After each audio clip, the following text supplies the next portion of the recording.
गिरिराज जी की जो पूजा है और गिरिराज जी का जो कृष्ण लीला में जो महत्व है, वो स्वयं भगवान कृष्ण हम सबके लिए प्रकट करते हैं कि गिरिराज गोवर्धन पर भगवान अपने सखाओं के संग लीलाएं तो करते ही हैं, मगर साथ में ये सिखाते हैं कि अपने भक्तों के लिए रक्षा कैसे करते हैं भगवान। भगवान तभी जब लीला कर रहे थे तो 6 वर्ष की आयु थी, और नंद बाबा और जितने भी गोप हैं सब सुबह सुबह तैयारी कर रहे हैं आ, इंद्र पूजा के लिए। तो ठाकुर जी उठकर पूछते हैं, अरे बाबा क्या कर रहे हो सुबह सुबह आज इतनी जल्दी?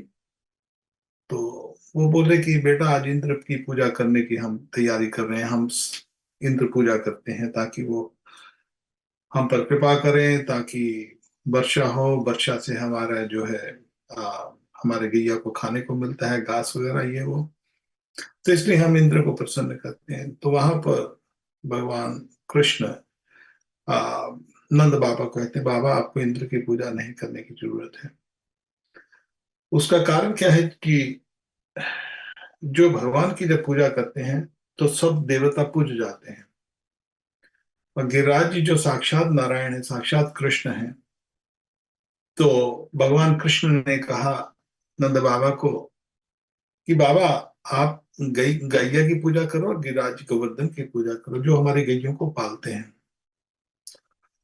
तो उनको भरोसा था भगवान पर, क्योंकि उनको पता था कि कभी कुछ भी होने अनहोनी होती है तो वो सोचते थे कि इसके अंदर कोई देव शक्ति है, हमारे बच्चे के अंदर देव शक्ति आ जाती है।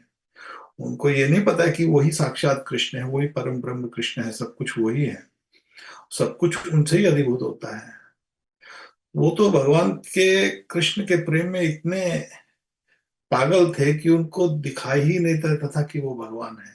उनके लिए कृष्ण भगवान नहीं है, उनके लिए तो कृष्ण एक प्रेम, उनके जो है प्रेम स्वरूप है बस।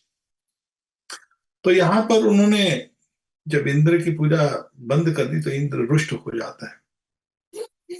अब इंद्र रुष्ट होता है तो खूब भयंकर तूफान बारिश जैसे प्रलय के समय में आता है। आपको थोड़ा सा एक अभी कल के परसों यहाँ पर इंसिडेंट हुआ स्पेन में, इतनी वहां पर बारिश आई तो 8 घंटे के अंदर बोलते हैं इतनी बारिश थी जैसे 1 साल की बारिश होती हो। और उसके उनमें सब गाड़ियां वगैरह सब तहस नहस हो गया। तो यहाँ पर तो 7 दिन और 7 रात वर्षा हुई। अब सब कुछ बह रहा है। तो भगवान कृष्ण तभी कहते हैं आप चिंता मत करो। तो भगवान कृष्ण अपने गिरिराज जी को धारण करते हैं। अब गिरिराज जी जो है 7 कोस लंबे, 7 कोस का अर्थ हुआ 21 किलोमीटर, 21 किलोमीटर लंबे और 21 किलोमीटर ऊंचे। और भगवान कहते हैं चिंता मत करो, 6 वर्ष की सिर्फ आयु है। तो भगवान ने जब गिरिराज जी को उठाया तो गिरिराज जी को उठाते ही, अब उठाएंगे तो कोई भी चीज होती है थोड़ा सा बैलेंस बैलेंस भी तो करना पड़ता है ना। तो सबको बोलते गिरिराज जी को जब उठाते हैं तो सब बाकी जितने गोप वगैरह, उनके सखा वगैरह, जो मधुमंगल श्रीधाम स्तामा सब, श्रीधाम सब लोग आते हैं। और वो भी कहते हैं ठीक है कृष्ण हम भी तुम्हारे साथ ही उठाते हैं। तो सबने अपनी अपनी छड़ियां लगाई, नीचे डंडे वगैरह लगाए और गिरिराज जी को उठा दिया। गिरिराज जी तो भगवान जी उठाए हुए थे। जब गिरिराज जी को उठा दिया तो सब लोग उसके अंदर आ गए। सबको गैया वगैरह जितनी भी गैया थी सबकी गैया वगैरह बछड़े वगैरह जितने भी सब बच्चे सब उसके रथ के नीचे आ जाते।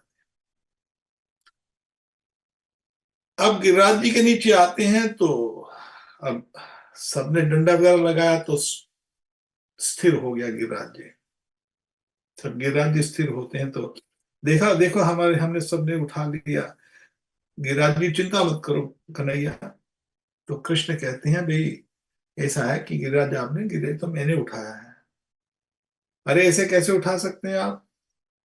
अरे मैं आपका, जब 6 साल के बच्चे जो होते हैं, जैसे अब हमारे छोटे छोटे बच्चे होते हैं, उनको भगवान का तो नहीं पता दिया भगवान, उनको पता क्या है, बोलो जय जय कर देते, बोलो जय जय है ये। तो भगवान भी छोटे से बच्चे की लीला कर रहे हैं। तो भगवान बोलते हैं भाई मैं जय जय हूं। अरे तुम कहा के जय जय हो, तुम तो हमारे कृष्ण हो, तुम जय जय थोड़ी हो।